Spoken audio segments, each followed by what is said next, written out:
Halo, saya Ifik Arifin. Dan saya Frida Luciana. Kita berada di Techniques by Inixindo.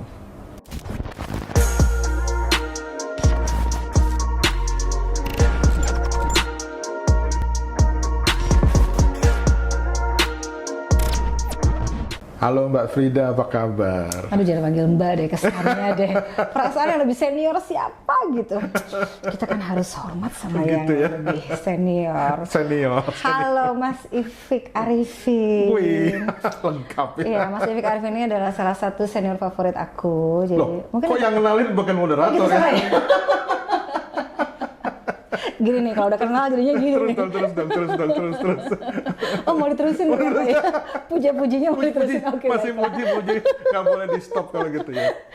Iya, jadi but it's apa ya? Ini dari lubuk hati yang paling dalam. Waduh, Memang iya sih asik. gitu ya. Karena kan aku memang di sekolah kita dulu, di alma mater kita dulu kan nggak lama, cuma setahun. Jalan Batu. Iya, di Jalan Batu. Dan nanti kita akan ngobrol ke situ ya Mas ya. Iya. Cuman aku mengenal Mas Ivi kan memang justru tidak ketika aku sekolah di situ ya, tapi Iya, setelahnya gitu. betul. Dan aku menemukan figur Mas Ivi sebagai itu tadi Cak Elah gitu ya, pokoknya Cak Elah ya. Cak Elahnya itu yang salah satu Tapi- senior aku yang terfavorit. Bahkan mungkin bukan salah satu, mungkin yang terfavorit memang. Wah, elah, naik lagi pangkatnya. Oke, tapi anyway, ini kehormatan loh Frida, karena kita kan biasanya bicara soal teknik gitu ya. Kali ini kita bicara soal musik, pokoknya sesuatu yang relaxing gitu Oke. ya. Jadi special Edition, edition dari Techniques ini. gitu, special supaya- episode ya. supaya kita nggak boring juga ya kalau di Iya dong. terus menerus teknik gitu ya. Nah sekarang kita akan bicara macam-macam dengan Oke. Frida ya. Hidup itu kan memang harus balance ya Mas ya. Jadi kan Otak kiri, otak kanan. betul, setuju banget. Dan itu kehormatan banget buat saya yang ternyata terpilih untuk diundang dalam episode yang spesial. Spesial. Ah, sama-sama kalau gitu ya. Sama-sama. Nah, gini Frida, kita ingin tahu dulu dari awalnya dong, menurut sekolah di mana gitu sebelum Oh, iya, S4 iya. di mana gitu. Oh, SMP itu aku kebetulan ikut papa ke Bukit Tinggi. Bukit Tinggi, Jadi onde mande, Dingin, kurang awak ya kan. awak. Nah, jadi waktu itu keluarga kita sebetulnya nggak ada darah Minang sama sekali, cuman karena papa, mama dua-duanya hakim, biasa kan, jadi harus siap ditempatkan Tugas. dimanapun Ya, di ya. wilayah, ya di seluruh wilayah di Indonesia. Jadi ketika itu kebetulan papa mutasi dari Tasikmalaya ke Bukit Tinggi. Nah, pas aku pindah ke Bukit Tinggi itu 4 tahun udah mau lulus SD tuh. Jadi kalau Mas Efik tadi start nanya sekolahnya dari SMP, ya SMP 1 aku di Bukit Tinggi gitu. SMP 1 ya. Jadi sempat bicara bahasa Minang di sana? Lai Sanang, banyak kawan di sini tuh. Banyak kawan Sampai Sina. kini banyak. Sampai kini? Badun sana awak jadinya tuh. Oh, suka reuni juga ya? Justru yang aku amazed dari teman-teman di Bukit Tinggi itu ya, angkatanku aja yang SMA itu bisa loh sebulan sekali ketemuan Oh ya? hanya untuk pengajian. Oh, Tapi tuh yang datang tuh bener-bener dari berbagai kota, pulau, bahkan kadang teman-teman yang kebetulan lagi sekarang tinggal di luar negeri pun kalau mereka sempet dan Mampir. kayaknya sih bukan hanya sempat ya, mereka menyempatkan diri gitu niat untuk datang hanya untuk kumpul-kumpul aja gitu loh. nah kalau gitu ada tali persaudaraan yang Iya. kuat ya. Ya, Deh. Mereka senangnya ML soalnya, ML itu apa? mau tak lama makan lama.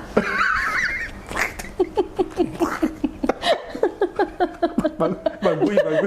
Lancak banget itu. Dia udah stres kayaknya sih Mas Ifik dengernya. Enggak lah Mas, kita di sini aman terkendali aman ya. terkendali, aman. Oke. Lalu setelah SMP lulus, terus kemana tuh? Nah, aku masih di Bukit Tinggi tuh. Papa masih dinas di Bukit Tinggi kan. Oke. Nah, karena papa sama mama hakim kan nggak boleh satu pengadilan tuh. Jadi mama di Padang Panjang, papa hakim di Bukit Tinggi. Tapi biasanya kita tinggalnya Ini tidak jauh itu. indah Padang Jawa, Panjang, 7 balik Bukit ya, Tinggi. 7 balik sih. Hah? 7 balik kilo sih. 7 balik. Jadi jadi biasanya kita tinggal di kota tempat papa kerja Oke. gitu. Nah, jadi mamah lah yang ngelaju tuh tiap hari si 17 kilo itu kali 2 lah ya. Kali 2 pulang pergi 17 kesana, Ya, 17 mama gini. tuh luar biasa. Aku aduh, salut sama ya. mama sangat salut dan ya kalau inget pengorbanan mama memang luar biasa ya. Saya nggak akan pernah lupa dan saya sangat appreciate itu. Jadi pas SMA pun masih di Bukit Tinggi, di SMA 1 Bukit Tinggi sampai kelas 2. Terus aku dapat beasiswa pertukaran pelajar AFS, ikut seleksi sih ya Mas. Jadi, nah ini juga menarik. Jadi biasanya kan teman-teman tuh, termasuk aku juga ya, awalnya tuh pasti pengennya Amerika dong ya, kan American minded nih, kan apalagi nama programnya aja udah American Field Service gitu kan. Nah, tapi pada saat tahun aku berangkat itu ternyata ada yang diberangkatkan ke Eropa. Nah kebetulan aku waktu itu kan memang selalu, bukan aku aja sih, semua peserta tuh pasti ditanya mau pergi ke negara mana gitu kan. Nah terus pasti ditanya pilihan pertama apa, pilihan kedua apa. Dan aku tuh memang nulis salah satu pilihan yang kedua tuh ke Eropa. Nah pas dibuka tuh tahun itu ada memang penempatan di Eropa. Hanya ada 2 negara ketika itu, Belanda sama Belgia. Terus dapatlah aku yang ke Belgia nih ceritanya. Nah terus kan biasanya kalau yang perginya ke negara yang non bahasa Inggris, kita disarankan untuk mempelajari lah ya di Indonesia bahasa daerah negara itu. Bahasa daerah juga sih, daerah Belgia gitu kan. Nah jadi ketika itu kan Belgia aku di infonya gitu ya. Ketika itu aku di infonya di Belgianya tuh aku dapet di daerah yang berbahasa Vlaanderen atau Flemish. Ya, jadi itu kan sangat mirip dengan bahasa Belanda, cuman setengah ada Belanda, aksen setengah lah Jerman kalau nggak salah ya. Bukan? Ya karena memang si Belgia itu kan di tengah-tengah antara Belanda, Jerman sama Prancis kan, ada Luxembourg juga. Luxembourg tapi kan bahasa Prancis juga anyway. Nah, cuman kalau Brussels sendiri kan bilingual tuh. Ya kan, Flemish sama bahasa Prancis kan. Nah, aku awalnya di info waktu masih di Indonesia nih, katanya aku ditempatinnya di Belgia yang berbahasa Flemish. Jadi aku belajarlah bahasa Belanda dong. Di Bukit Tinggi nih, belajar di Bukit Tinggi nih. Holland spreken gitu kan, because ya ikan spreken Nederlands jadi kan ya bitch. Nah jadi ya paling nggak goedemorgen gitu harus hafal dong ya kan. Nah jadi udah belajarlah di sana, udah semangat 45 nih gitu kan. Wah paling enggak sampai sana nggak bego-bego amat lah ya gitu. Kalau ajak ngobrol tuh masih nyambung lah. Kalau untuk yang percakapan enggak I'm sorry atau apa gitu, excuse me nggak gitu-gitu lah ya. Paling enggak untuk awal-awal introducing ourselves tuh bisa gitu. Ternyata gitu ya, kebalik. Jadi waktu itu yang berangkat ke Belgia itu ada 3 orang, cewek semua nih, 3 cewek jagoan nih, kita cewek-cewek semua. 2 katanya yang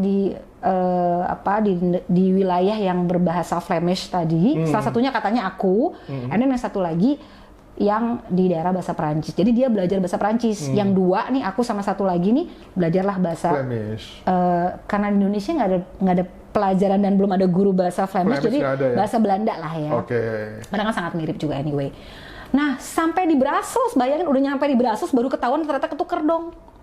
Jadi si temen yang disuruh belajar bahasa Prancis itu ternyata dia di daerah Flemish. Aku yang disuruh belajar bahasa Belanda, ternyata aku ditempatin di bahasa Prancis. Parlez-vous français? Parlez français. Jadi I couldn't even say bonjour waktu itu gitu kan. Terus dengerin orang ngomong aja kayak lebah mendengung gitu kan sengau-sengau gitu ya kalau bahasa Prancis. Gitu kan. Gitu kan, aduh mati gue nih, nggak ngerti bahasanya sama sekali, not even a word gitu kan. Nah, tapi ya udahlah gitu kan, tapi kan semangatnya anak AFS itu kan memang gitu ya, harus berani. Ya habis ngapain lagi? Nggak mungkin kecuali pulang gitu kan, masa pulang sih? Kan untuk lolos seleksinya aja nggak gampang. Jadi ya udah kita harus hadepin lah itu segala challenge ya, kita anggap itu tantangan gitu kan. Jadi aku sempat mute lah ya selama 3 bulan pertama. Jadi langsung masuk ke sekolah mereka? Langsung dicemplungin. Cemplung. Jadi sekitar kamu tuh orang Prancis semua? Orang Belgia yang berbahasa Prancis? Iya. Karena kan kita kan tinggalnya pun di native speaker kan. Katanya bahasa Prancis tuh the most beautiful language in the world ya. Kayak ngerayu gitu, padahal nggak ngerayu, mereka biasa Enggak, aja emang, gitu ya. Emang gitu ya. Kalau kayak di kita katanya Sunda ya gitu kan yang bahasa daerah Oh iya, pakai yang liuk ya gitu kayak nyanyi gitu Iya, kan. Iya. Marah juga nggak kelihatan marah gitu kan. Jadi ya gitulah, pokoknya bahasanya memang indah tapi sangat kompleks karena grammarnya susah banget. Susah ya Prancis? Susah banget. Jadi aku 3 bulan tuh mute mas. Aku yang si talkative ini terus tiba-tiba jadi harus membisu gitu kan.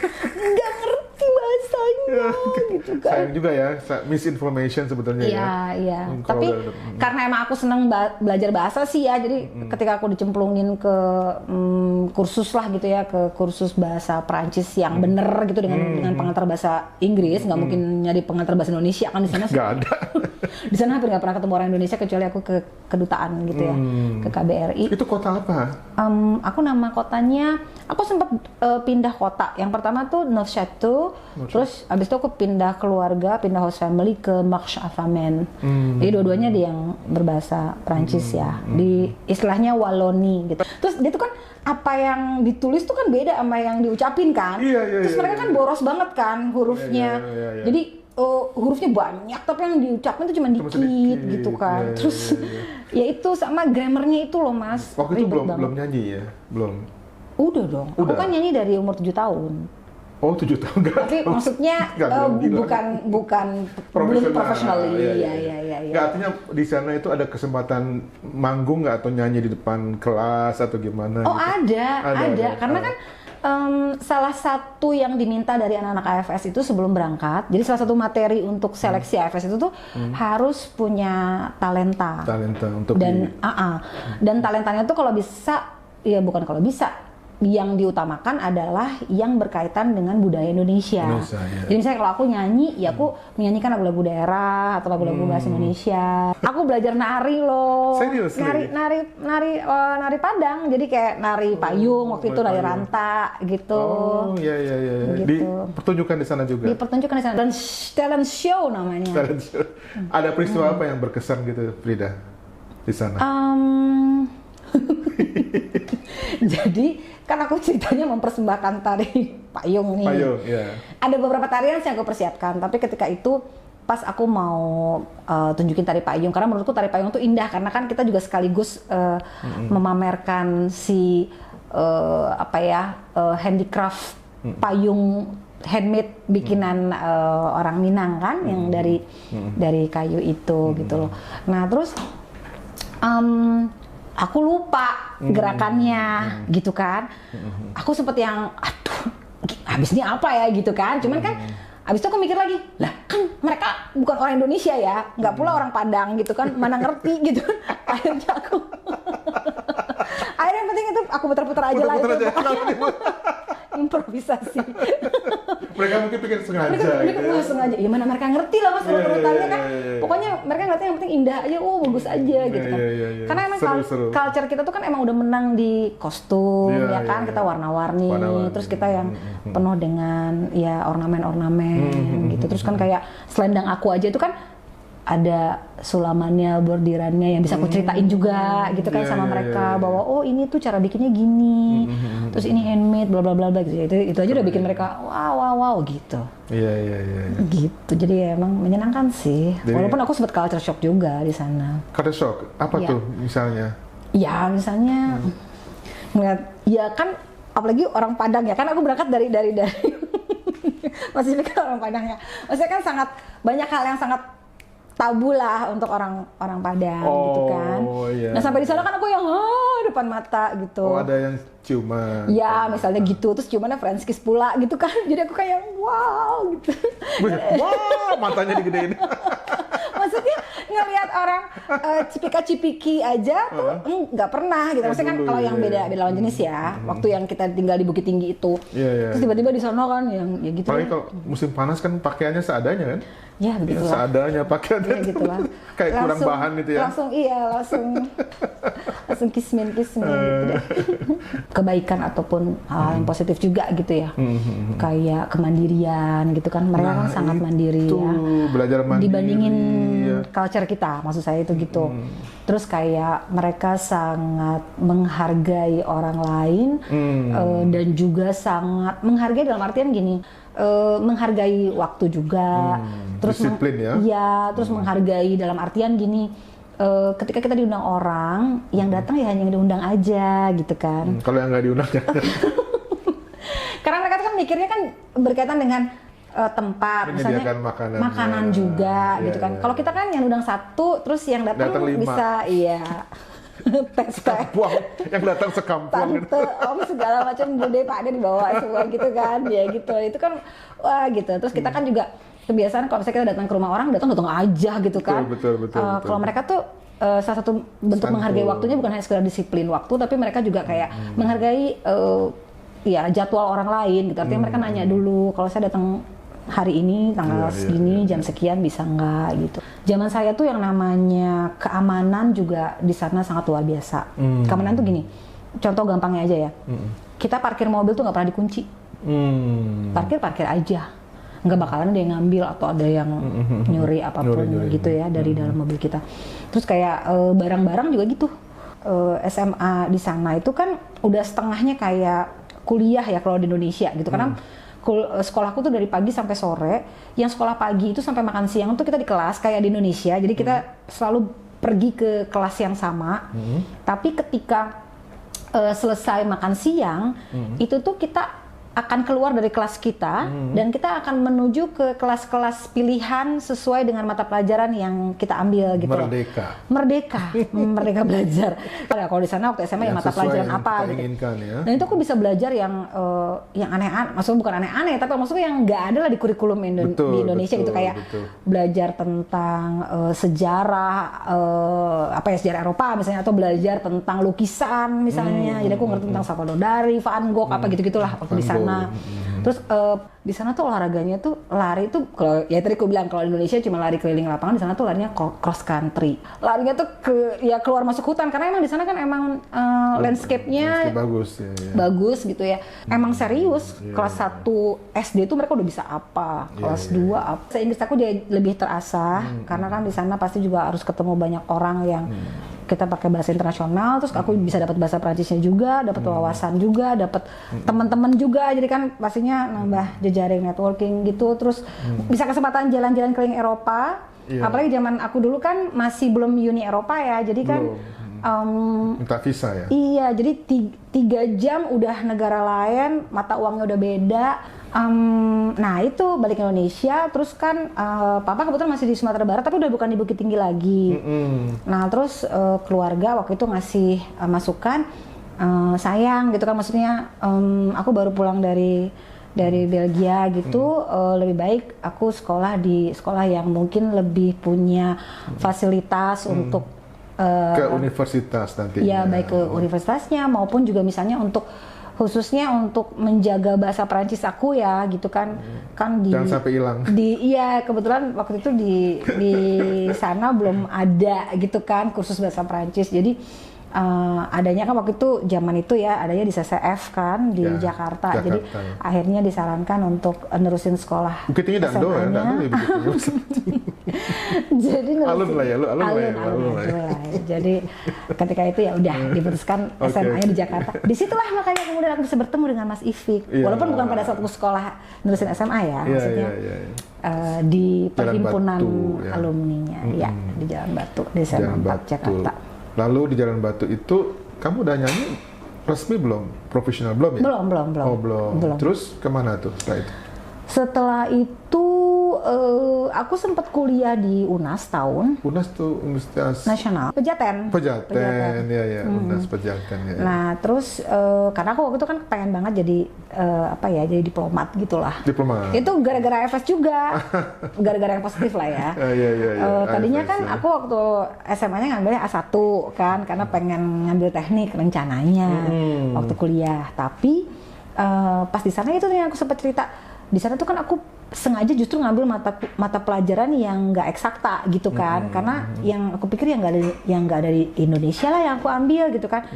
Loh kok ternyata pelajaran-pelajaran sosial di sana tuh sangat menarik gitu cara penyampaiannya, dan kita betul-betul komunikasinya dua arah sama gurunya.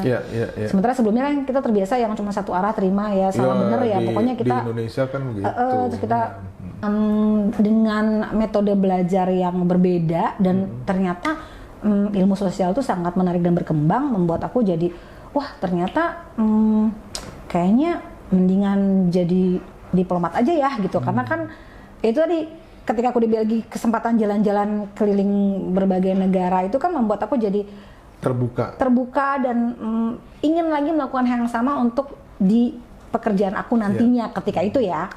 Makanya terus mikirnya pengen jadi diplomat deh gitu. Makanya ngambil hubungan internasional waktu itu gitu. Cuman ternyata nggak disupport sama keluarga besar. Jadi, terus suruh ikut lagi, terus mikir apa yang kira-kira deket ya gitu kan. Oh iya ada hukum internasional, dan kebetulan kan orang tua kan dua-duanya emang sarjana hukum.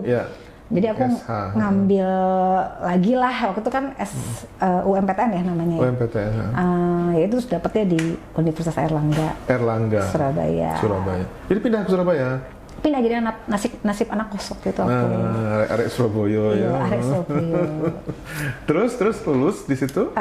Lulus, terus sempat nyelesain dulu album kedua waktu itu. Sambil nyelesain terus aku udah buat album saat itu? Oh udah. Jadi album pertama di mana? Album pertama kita belum dengar. Iya. Tadi kan lagi ngomongin sekolah dulu. Oh iya. Oke, sekarang ngomongin musik ya, karya nyanyi. Album pertama itu mulai dibikin tahun 93 ketika aku diperkenalkan sama Mas Eros Jarot. Mas Eros, alumni Jerman itu. Iya, benar sekali. Dia kalau nggak salah jadi ketua perhimpunan perhimpunan mahasiswa PPI Indonesia di Jerman gitu kan. Nah terus rilisnya album pertama itu di Desember tahun 95, aku sampai inget tanggalnya tuh 11 Desember 95. Itu lagu Rindu ya? Bukan? Lagu, iya, yang hitsnya kemudian lagu Rindu. Top hits banget itu. Alhamdulillah. Kesukaannya Mas Vivik bukan? Sangat. Depannya dong, sedikit aja. Waduh, ini. Depannya ya, bukan depannya aja. Depannya aja. Oke. Selama aku mencari, selama aku menanti, bayang-bayangmu di batas senja. Asik. Gitulah. Bisa terlena ini kalau begini. Habis tidur ya. Udah bubar podcastnya. Itu top banget. Sampai-sampai dia didaur ulang kan kemudian sama Agnes Monica ya. Dan actually Agnes tuh yang ketiga loh. Dia bukan penyanyi kedua. Oh gitu. Jadi tapi emang Eros bagus-bagus lagunya ya Eros. Iya. Melegenda yang aku salut dengan karya-karya Mas Eros, dan aku kebetulan juga suka banget sama karya-karya Mas Eros. Masih ada kontak sampai sekarang? Oh, masih sangat sering kok, kita sering kontak-kontakan. Kadang-kadang juga kita masih suka ketemuan juga. Ngumpul-ngumpul gitu. Oke, jadi itu album pertama tahun 93-95 lah ya? Iya, dari tahun 93 mulai berprosesnya, tapi kemudian rilisnya 95, dan itu ketika aku lagi di tengah-tengah KKN dan skripsi. Wih. Iya, karena aku ngebut kan, aku pengen S1 aku selesai dalam 3,5 tahun. Karena aku dulu kan waktu ikut AFS itu, aku banyak suka di celak sama teman-teman seangkatan. Jadi udah dicelanya tuh Frida gitu kan. Lihat dong, kita udah mahasiswa-mahasiswi. Lu masih SMA. Lo masih aja pakai rok abu-abu. Pakai baju seragam gitu kan. Nyebelin banget gitu kan. Iya, tapi kan aku punya pengalaman ya tetap aja kita udah mahasiswa, apa masih anak SMA gitu kan, diledekin gitu, kan. Betul. Nah itu jadi kayak ngasih motivasi aku gitu loh Mas. Jadi wah dikebut, gue bisa ngebut nih. Ntar lu lihat ya gitu ke teman-teman.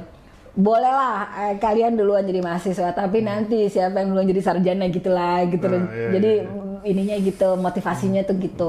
Jadi aku ngebut, ya itu sambil kuliah, sambil bikin album.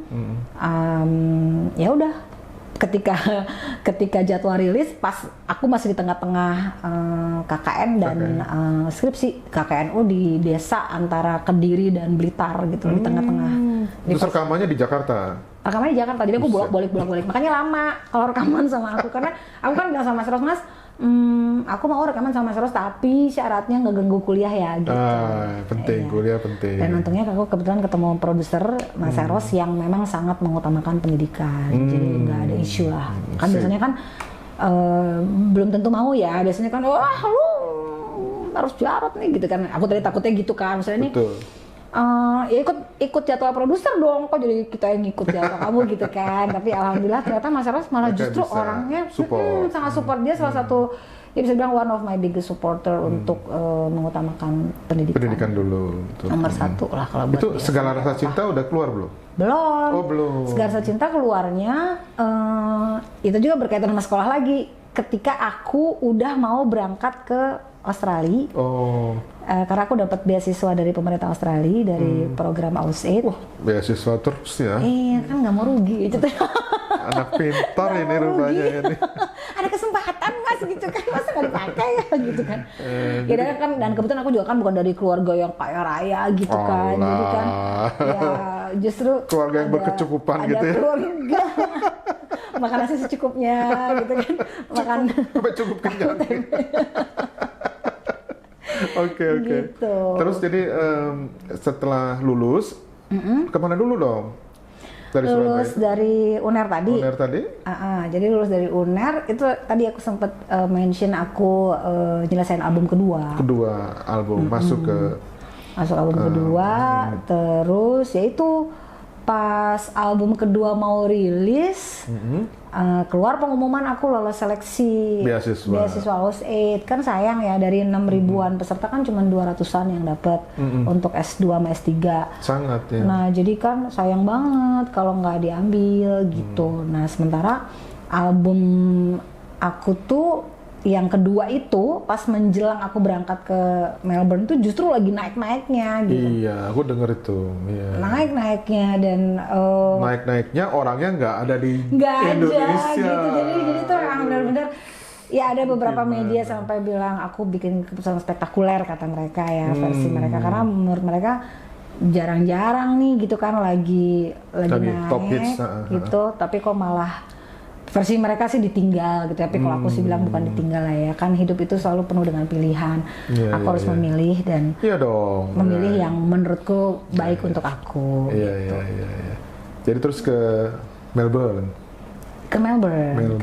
Itu kota enak banget ya Melbourne ya. Iya, itu kayak kota pelajar lah ya. Terus dan Melbourne itu kan RMIT bukan? Bukan, aku di Melbourne Uni, di University of Melbourne. Oke. Oh, bukan teknik ya? Bukan teknik kan, aku kan ngambil hukum waktu itu, Master of Law. Tapi dekat dari RMIT. Dekat. Karena kita kan kampusnya juga masih bisa dibilang di city ya, di dalam kota gitu. Jadi di Melbourne itu yang menyenangkan lah gitu. Jadi ya. Nyanyi masih sempat? Masih. Walaupun ya nyanyinya pastinya sama mereka gitu ya? Iya, jadi kayak lucu deh Mas. Jadi waktu aku baru pertama nyampe di sana tuh kira-kira bulan-bulan pertama lah ya. Itu nggak tahu gimana salah satu dosen aku tuh tahu kalau aku tuh penyanyi gitu. Dosen Australia? Orang Australia. Tapi dia kebetulan orang Australia yang sangat mencintai Indonesia. Terbukti dengan istrinya pun orang Indonesia gitu. Jadi secara real dia betul-betul mencintai Indonesia dan orang Indonesia. Jadi dia tuh satu hari gitu pulang selesai kuliah lah gitu ya, masih di dalam kelas. Dia manggil aku gitu. Terus dia, Frida, I heard that you a singer gitu kan. Terus, oh ya, how did you know? Terus dia cerita lah bla bla bla gitu. Terus ada yang bilang, hey, aku tuh mau ngadain kayak conference gitulah ya, untuk ya dosen-dosen, profesor-profesor yang berada di bidang hukum gitu. Nah terus mereka tuh ada kayak semacam gala dinnernya gitulah Mas, dan diselenggarainnya tuh di gedung tertinggi di Melbourne, di Rialto Tower. Nah bisa nggak kamu nyanyi, tapi sekalian ya kamu yang ngurusin juga pengiringnya gitu. Wah itu mikir kan, tapi kalau nggak diambil sayang gitu kan. Ya udah deh, karena ini kesempatan kan. Ya udah terus akhirnya singkat kata aku ketemu temen yang sama-sama juga dapat beasiswa, tapi beda jurusan gitu. Dia bisa main piano, jadi aku akhirnya latihan sama dia lah seadanya gitu. Terus perform lah kita di situ, dan dia seneng banget. Dan yang aku kaget, pulang-pulang aku dikasih amplop gitu kan. Terus aku pikir kan ini kan dosen ya yang minta. Aku pikir kan gitu ya, alhamdulillah loh, ternyata aku diapresiasi juga di sana. Australian gitu. dollar. Australian dollar. So that was like my first income per kapita. Maksudnya di luar ini ya. Tapi seneng dong. Oh seneng banget. Di luar ini ya, maksudnya di luar. Expectation. Dan maksudnya ya walaupun dari pemerintah Australia kita udah dikasih sih sebenarnya ya untuk living expenses, tapi ya kan pasti seneng banget lah ya kalau dapat tambahan. Palingnya kan bisa buat jajan atau apa, beli buku, beli apapun lah gitu. Ya udah gitu. Terus beberapa kali juga kayak ada ketua senat di Melbourne Uni di kampusku tuh juga pas tahu aku penyanyi gitu. Jadi dia tuh kayak ada sidang senat gitu. Biasanya kan serius banget ya. Tiba-tiba dia punya ide gitu, dia bilang, kayaknya seru juga nih kalau kita menampilkan kamu gitu loh. Kamu bisa nggak nyanyi 1-2 lagu aja? Aku pikir lagu barat dong ya, atau lagu Australia gitu. Enggak loh, ternyata mereka malah mintanya lagu kamu aja, lagu hits kamu aja yang dibawain. Really? Wow. Jadi aku bawain lagu Rindu loh di sidang senat di University of Melbourne, di depan mahasiswa S2 dan S3 waktu itu. Jadi lagi serius gitu, terus aku muncul di tengah gitu, terus ada minus one kan aku. Ya udah aku nyanyi, terus mereka apresiasi banget. Melankolik lagunya. Banget. Iya. Makanya aku juga surprise gitu kok mereka mau lagu itu gitu ya. Tapi mereka malah pengen tahu gitu loh. Ya terus lebihnya sih pastilah kalau acara-acara di KJRI Melbourne ya. Selalu always lah, tidak pernah never itu sih. Kalau ada acara apapun lah pasti aku diminta nyanyi. Konsulat ya? Acara ya di konsulat. Kedutaannya di Canberra ya, bukan di situ ya? Aku di Melbourne kan. Melbourne ya. Oh mas kedutaannya. Iya, kedutaannya di Canberra. Tapi ada Konjen Sydney, ada KJRI sorry. KJRI juga ada. Asik. Di Melbourne juga. Setelah itu balik lagi. Kita tuh balik ke Indonesia, terus kan aku berangkatnya tuh kan dari Setnek ya. Oh sudah di Setnek? Udah tepatnya tepatnya di Setkap. Waktu aku berangkat tuh aku dari Setkap ya. Tapi pas aku pulang, aku terus ke Setwapres waktu itu. Karena senior aku, bos-bos aku semuanya pindah ke Setwapres ketika itu. Jadi terus aku ngikut lah gitu. Wapres. Oke. Frida, kita sekarang ingin tahu tentang single yang terbaru yang judulnya menurut saya agak serem gitu ya. Sumpahku. Jadi betul-betul kayak gimana gitu ya. Tapi enak banget lagunya. Nah itu karangan siapa? Itu ciptaannya Bang Rian Kyoto. Bang Rian Kyoto. Salah satu hitsmaker Indonesia lah ya, banyak karya-karyanya Bang Rian yang sudah dinyanyikan oleh idola-idola saya gitu ya, kayak Chrisye, terus kayak Sheila Majid gitu, dan banyak lagi. Nah, cuma memang selama ini tuh nggak tahu ya, nggak kepikiran gitu loh untuk kerja sama dengan Bang Rian, padahal kita saudara. Masih ada hubungan saudara ya. Mungkin justru karena saudara ya, karena saudara, terus karena relatif cukup gampang lah untuk ketemu gitu kan, kita jadi kayak suka take it for granted kan malahan kan gitu kan, kayak kapan aja gitu bisa ketemu gitu kan, nggak kepikiran malahan gitu. Sampai satu waktu tuh kita main ledek-ledekan nih ceritanya. Jadi si abang tuh ngeledek gitu kan, Frida ini adek yang nggak mau lah dia nyanyiin lagunya abang, katanya gitu kan.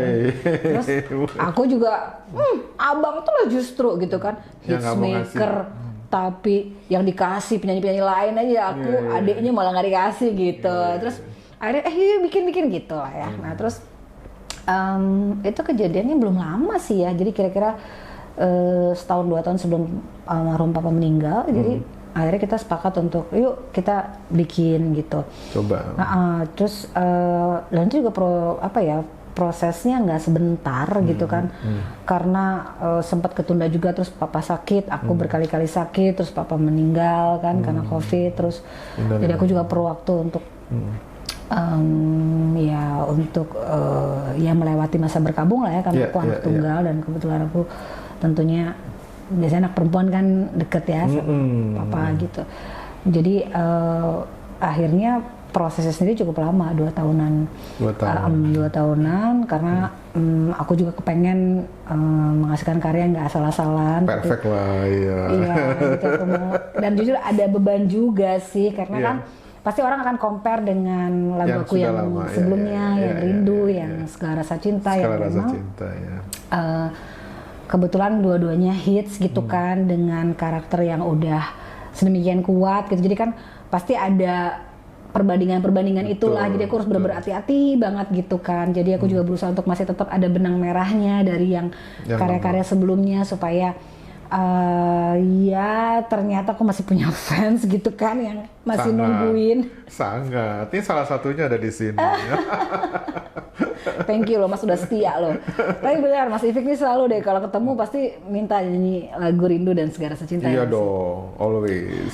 Nah jadi aku berusaha juga merangkul dan mengapresiasi keinginan dari para fans yang selama ini udah nungguin aku mengeluarkan karya baru, supaya mereka juga nggak terlalu kaget kalau aku menawarkan sesuatu yang baru gitu kan. Jadi aku mencoba untuk mengeluarkan karya yang ya nggak keluar jauh lah dari karakter yang sebelumnya gitu. Ya mungkin nanti di karya berikutnya aku berupaya untuk menampilkan sesuatu yang berbeda. Mudah-mudahan nanti juga bisa diterima dengan baik. Tapi setidaknya untuk yang karya awal ini, setelah sekian lama aku absen ya, itu ya besar harapanku bisa diterima dengan baik juga. Lagunya enak banget kok. Kita mulai coba awalnya. Gimana? Jadi awalnya ini juga buat aku udah challenge banget, karena setelah kita sempat ngadain sedikit workshop lah di rumahku gitu, Bang Rian tiba-tiba berinisiatif untuk datang dengan gitarnya dia, gitar kesayangannya, untuk berworkshop pria itu tadi. Dia menemukan satu hal di mana yang menurut dia selama ini dia nggak nyangka itu ada di aku gitu. Jadi selama ini kan dia taunya aku tuh biasa dikasih lagu-lagu yang notasinya tinggi-tinggi gitu kan. Nah pas lagi workshop itu kok dia dengar ternyata kamu nada rendahnya juga tebel ya gitu. Nah jadi akhirnya dia bilang oke, aku akan bikin lagu khusus buat kamu yang justru akan mengeksplor nada-nada rendah kamu. Jadi lagu Sumpahku ini diawalinya aja udah langsung dengan nada yang rendah gitu. Awalnya Bang Rian Kyoto sendiri sebagai pencipta lagu tuh nggak tahu judul lagunya apa. Iya, belum ada. Ya dia bikin dulu liriknya. Terus setelah aku nanya, Bang ini udah mau rilis nih, kita harus punya judul dong gitu kan. Nah, dan itu si abang milih judulnya tuh yang panjang banget. Dia ngambil dari salah satu lirik yang ada. Tapi menurut aku tuh kepanjangan. Jadi dia ngambilnya di bagian yang kalimatnya hadirmu membuatku ingin hidup 1000 tahun lagi. Kepanjangan. Panjang banget kan? Susah ngingetnya. Ya, walaupun ada sih ternyata setelah aku search gitu ya, ternyata lumayan adalah beberapa lagu-lagu Indonesia yang liriknya tuh judulnya tuh panjang-panjang. Tapi kan aku bilang, Bang, tapi secara secara jualan kayaknya susah deh kalau kita terlalu panjang. Dan itu juga untuk memudahkan pendengar dan fans ataupun juga yang baru mengenal aku untuk lebih mudah mengingat lagunya dengan judul yang singkat gitu. Nah, tapi kita sepakat untuk tidak keluar dari lirik lagu pastinya kan. Maksudnya ngambil dari yang ada di lirik itu gitu. Nah, setelah aku telusuri kata demi kata gitu, wah kayaknya nih Sumpahku. Karena kan memang ada penekanan di situ ya. Ketika aku menyanyikannya pun pada saat kata Sumpahku itu aku agak aku beri tekanan yang cukup garis bawah ya, di garis ada bawah underline, ada stabilo di situ gitu kan, pakai spidol tebal gitu kan, di bold gitu kan. Jadi karena memang kata sumpahku itu kan memang kata-kata yang kuat ya, it's a strong word gitu kan, sangat kuat gitu kan. Jadi aku pun harus bisa mengekspresikannya dalam ekspresi yang kuat juga gitu kan. Betul. Nah jadi terus akhirnya aku usul ke abang, bang gimana kalau sumpahku? Abang langsung setuju, alhamdulillah. Karena bagaimanapun juga kan harus seizin penciptanya. Oh iya dong. Gitu. Jadi penyanyi hanya memberikan usul dan saran. Gitu. Alhamdulillah diterima sama Bang Lian sebagai komposer. Akhirnya itulah kita ambil sumpah, dan simpel kan satu kata. Dan dirilis Desember 30 ya. Akhir tahun, iya. Akhir tahun. Jadi cukup banyak ininya viewernya ya yang Alhamdulillah ya, dari teman-teman yang udah nungguin, kasih komen-komennya juga bagus-bagus, ya, positif. Alhamdulillah. Gimana depannya Nel? Gimana tuh? Nah. Kutulis sudah namamu di hatiku. Gitu. Kok bisa ya? Kok langsung nyanyi tepat tone-nya itu latihannya gimana gitu? Mungkin ada teman-teman di sini yang mau jadi penyanyi gitu ya? Kok apa ya? Aku sih lebih ngandelin feeling sih, Mas. Feeling? Jadi gak semua orang punya feeling kayak gitu. Iya, gimana tuh ya? Ya mungkin ini otodidak aja sih ya. Kan kalau sekolah juga ada sekolah, nyanyi juga ada sekolahnya tuh. Kayak di Amerika ada teori tuh, juga. Teorinya gitu. Iya. Tapi aku karena memang beruntung dapat anugerah talenta dari Yang Maha Kuasa gitu ya. Jadi aku memang lebih banyak mengandalkan feeling gitu ya. Terus ya berusaha mengembangkan bakat aku gitu. Ya tetap sih perlu mengasah ya, mengasah bakat kita tuh. Frida nggak latihan tone-tone yang ada dong ding dong dong dong gitu nggak ya? Untuk vocalizing atau warming up sebelum tampil nyanyi itu sebenarnya bagus banget sih, Mas. Supaya warming up. Iya, karena kan pita suara tuh bisa cedera juga ya. Betul. Jadi ibaratnya kalau atlet kan ototnya dilemesin dulu apa gitu ya, gitu. Dan ini juga gitu. Jadi ada otot-otot dilatih dulu sebelum bernyanyi. Iya, ada humming, ada belajar latihan nafas gitu kan. Terus ya itu tadi latihan yang vocalizing tadi Mas contohin tadi gimana Mas? Satu lagi. Itu perlu sih. Vibra itu kok bisa keluar begitu aja, gimana itu? Jadi kok terus ada vibranya itu gimana itu? Itu anugerah. And you know what? Aku udah punya vibra itu dari umur 7 tahun. Jadi justru itu yang bikin aku juara 1 ketika aku pertama kalinya ikut lomba pop singer penyanyi cilik. Ketika seorang Frida Luciana itu paling benci disuruh nyanyi waktu masih kecil dulu. Anak kecil kan biasanya senangnya malah nyanyi ya. Kalau aku tuh dulu benci banget disuruh nyanyi. Waktu TK tuh Mas, aku selalu acting. Kalau acting aku udah jago dari tahu nggak jagonya apa? Jago acting. Actingnya gini. Kan kalau disuruh sama guru nyanyi, kan pasti ke depan tuh. Wah, aku sebel banget kan. Aku nggak senang nyanyi, terus nyanyinya di depan kelas, di depan teman-teman gitu kan. Aku langsung acting nangis. Supaya disuruh berhenti sama guru TK aku. Ya udah daripada nangis kan dia duduk sakit kupingnya dengerin aku nangis, jadi mungkin dia pikir udah daripada berisik udah berhenti udah duduk balik lagi gitu. Aku acting tuh padahal Mas. Padahal aku nggak nangis sebenarnya, cuma aku acting nangis aja biar disuruh berhenti nyanyi gitu. Nggak tahu gimana ceritanya, adalah sepupu aku, tapi sepupu yang jauh lebih tua dari aku gitu ya, karena kan dia tuh lah yang mendorong aku untuk ikut pop singer ini, penyanyi cilik ini. Nah terus nggak tahu kenapa kok aku dulu mau ya, aku juga berusaha mengingat gitu ya. Aku tuh berusaha mengingat dia tuh dulu pakai iming-iming apa ya gitu kan. Hadiah apa nih gitu, aku nggak ingat. Tapi singkat kata aku mau ikut, terus aku juara dong. Dan itu aku saking nggak pedenya, mama papa tuh nggak tahu kalau aku ikut pop singer itu sampai aku masuk final. Jadi kan ada babak penyisihan, terus semifinal gitu-gitu kan, ada babak-babaknya tuh. Banyak babak. Baru final. Nah pas final masuk, baru aku berani kasih tau orang tua aku. Orang tuaku bingung, orang mereka taunya aku paling sebel gitu, paling nggak suka disuruh nyanyi. Lah kok ini malah ikut lomba gitu. Nah terus aku juara 1. Dan kata jurinya tuh kenapa aku juara 1? Karena aku punya vibra. Yang lain belum ada vibranya. Aku umur 7 tahun udah ada vibra. Udah gitu yang bikin aku jadi pede nyanyi, karena kan tuh perlombaan untuk usia 7 sampai 12 tahun Mas. aku masih 7 tahun. Terus yang juara 2, 3, harapan 1, 2, 3-nya tuh yang umur 11, 12 tahun.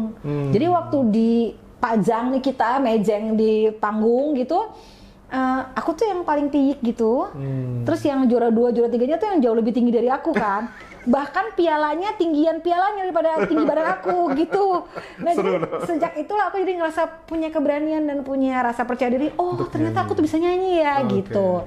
Sejak itu malah jadi pengen nyanyi terus Mas. Maksudnya ada festival apa, ada lomba apa, aku ikut, menang lagi gitulah.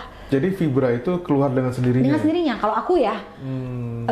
Mungkin kalau ada orang yang bikin disengaja gitu-gitu di gelombang-gelombang. Ada sih tekniknya sebetulnya untuk bisa mengeluarkan itu vibra, gitu ya. Tapi kalau aku malah nggak bisa kalau di apa ya, itu kalau diatur gitu. Nada tinggi atau nada rendah atau kapan aja bisa? Itu kapan aja keluar sih aku. Aku sih kecenderungannya malah cenderung selalu keluar ya. Bahkan kalau aku menyanyikan kalimat-kalimat yang ujungnya lurus, itu aku malah nahan berarti. Supaya vibranya nggak keluar. Karena kalau nggak vibraku tuh kayak refleks keluar sendiri.